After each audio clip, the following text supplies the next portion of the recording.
If you own a property jointly with someone, does your estate still require probate? The answer to this is going to depend on how you own that property. Do you own it as joint tenants or do you own it as tenants in common with the other person? If you own it as joint tenants, what that means is that you own all of the property together. There's no defined shares in it. You own all of it together.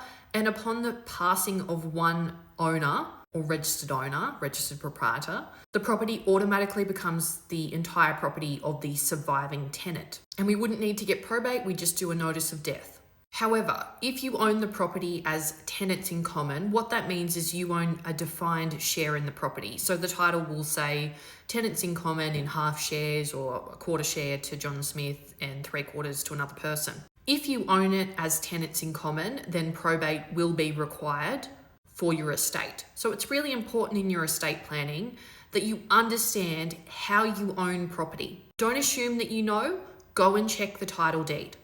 I would say generally for most people who are married or in a de facto relationship and they purchase property together, commonly you are purchasing as joint tenants, but don't assume it, please check your title. And I would say commonly investors or siblings would own property as tenants in common.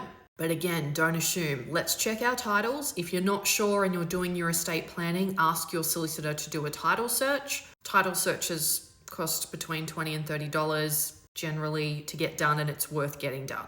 This is a huge error in estate planning where people assume that they own assets or they assume how they own them, and they then make a will with the wrong assumption, and that affects their estate planning. So everyone should know how you own your property, how you own it jointly. Is it joint tenants or tenants in common?